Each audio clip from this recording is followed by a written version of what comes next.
Hi, and welcome to Cheri Talks Movies. This time around, I've got a horror movie for you, and it's the second sequel to Ti West's movie X. Therefore, it's in the X movie trilogy. It's called MaXXXine, stars Mia Goth, and it is a banger.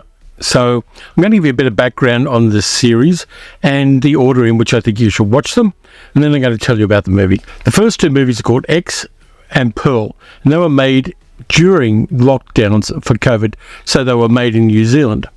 Ti West, the director, took the crew out there. They made the movies back to back.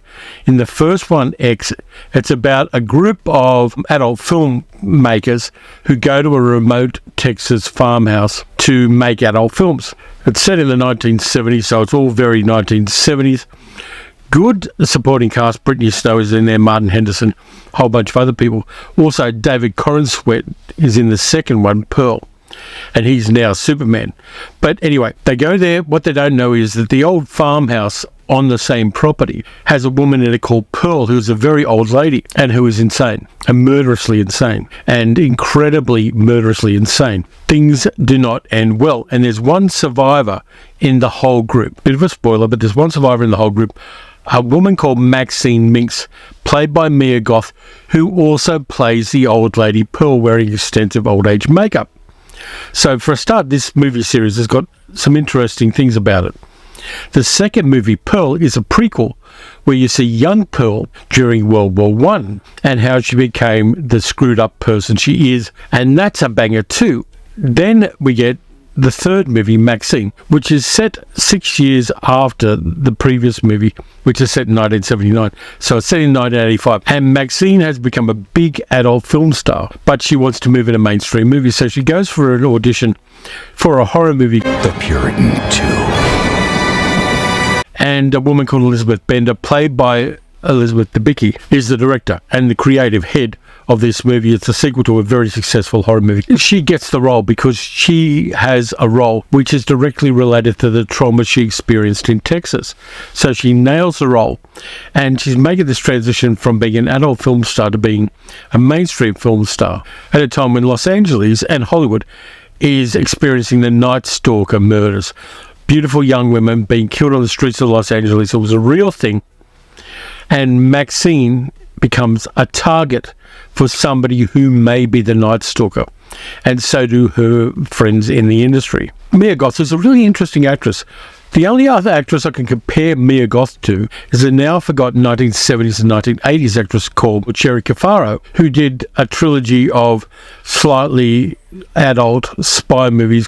She played a character called Ginger. A trilogy of titillating spy movies called Ginger, The Abductors, and Girls Are for Loving in the 1970s. And she's got the same kind of charisma as Mia Goth. You know, a woman who's not traditionally really beautiful, but her persona on screen is somebody with attitude, someone with self-reliance, somebody who is slightly dangerous, but kind of attractive as well. And Mia Goth has that. She showed that in Infinity Pool, she showed that in X and Pearl, and now she's got a starring role in MaXXXine. And this movie really hits. MaXXXine is, in Mia Goth's own words, a superhero. There is no superhero like Maxine Minx. Maxine Minx is in her own lane. And her superpower is resilience and toughness. She's been through everything. She had an incredibly different childhood. She's in adult film. She's transitioning into mainstream films, and she doesn't take shit from anybody.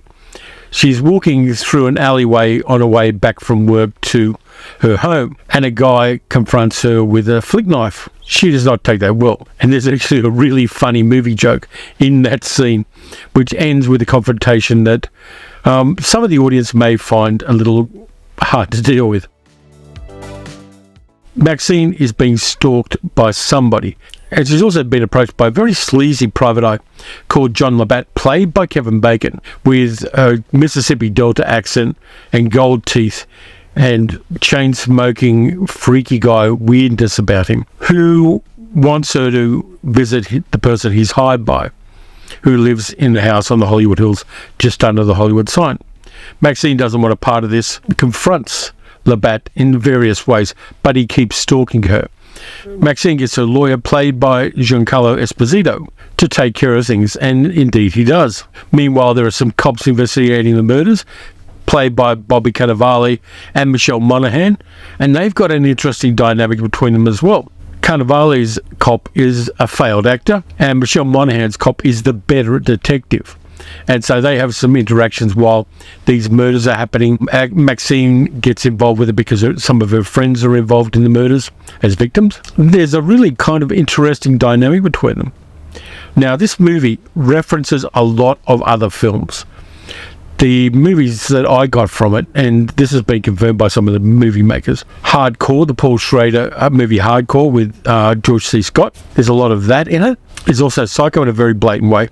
There's Chinatown with some visual references to that. There's also Body Double, the Brian De Palma film, because the soundtrack uses diegetically Frankie Goes to Hollywood's Welcome to the Pleasure Dome in a really groovy way. And in Body Double, De Palma used Frankie Goes to Hollywood's Relax in what's almost a music video scene. So the Frankie Goes to Hollywood thing is there, and it really is hits, because Welcome to the Pleasure Dome's a banger, and I like it.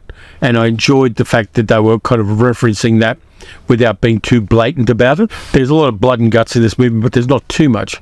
And the movie does give us the 1980s feel in a lot of ways, in a very groovy way.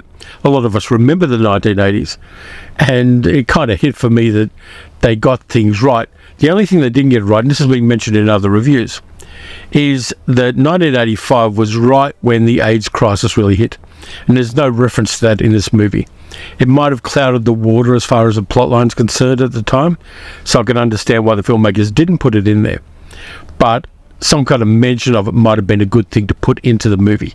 So if there's weakness in it, it's that editing of history, particularly given that Maxine was directly involved in an industry that was really impacted by that epidemic. Would have been nice to at least have a mention of it, and maybe using it as an excuse for Maxine changing careers from the adult industry into mainstream. That might have been a kind of strengthening of that plot thread, but it didn't happen. You can't have everything. And Mia Goth holds it all together. Her Maxine is traumatised. There were moments when the trauma of 6 years before really hit her hard in unexpected ways. And that plays out really well. That's played realistically. And she has flashbacks to the events that happened in Texas, which she escaped from. She's basically on the run because the police never found her in the events that happened after X. So she has this secret, how she reacted to what happened in Texas and what she did in Texas. So there's a lot of that kind of stuff. I kind of recommend that you watch them first. Thank you. My approach, and I mentioned this when I reviewed X and Pearl, see them in chronological order. So watch Pearl first, even though it's the second movie. Then watch X, then watch Maxine. It's a really fascinating trilogy of films. It's very female-centric. It's not guys preying on women, and it's to one side of the usual horror movie series where the focus is always on the perpetrator. It's Freddy Krueger, or it's Jason Voorhees, or it's Michael Myers, and all of that kind of stuff.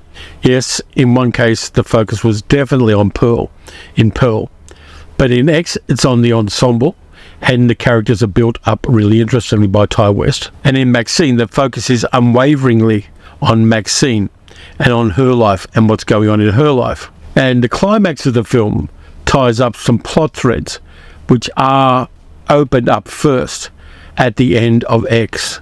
So we get a lot of closure for the character. There are a couple of bits at the end which could be Maxine fantasizing. At least one of them definitely is Maxine fantasizing about her future.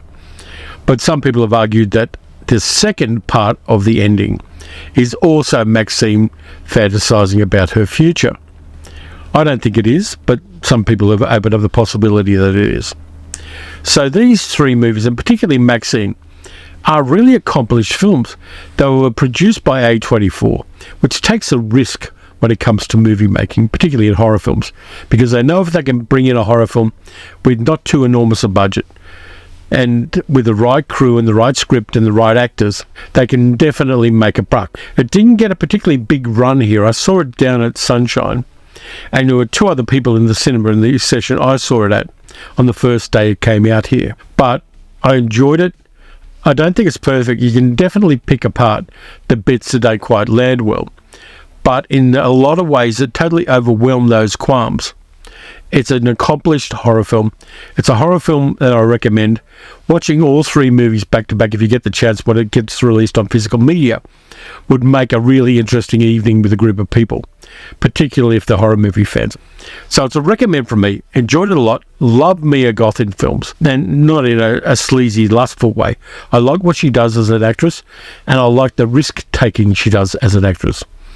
That stuff always hits for me. So that's it for this time around. I just thought I'd do one movie this time, and it's a movie that I do appreciate and I liked it. It's got all that 1980s vibe about it as well, which I'm really on board with. Thanks a lot for watching. If you enjoyed the video, like, subscribe, hit the notification bell. I'm trying to get up to around 25,000 subscribers at the moment, so if you're watching this and you haven't subscribed, give it a go. Just subscribe. You don't have to watch all the videos if you don't want to, though. That would be lovely if you did. I do want to get subscribers, and there are going to be a lot of movies that I talk about on this channel that you will enjoy. You can also support the channel by becoming a patron at patreon.com/TerryTalksMovies, or by becoming a channel member. Next up, I've got some stuff from Umbrella Entertainment that I've just received, which is really good, and all of it is region free. So you can buy it wherever you are on this clay and granite planet and put it in a machine and enjoy it. So until then, watch some good movies, watch some bad movies, watch some 1980s cult films. They're never a bad thing. And I'll catch you next time.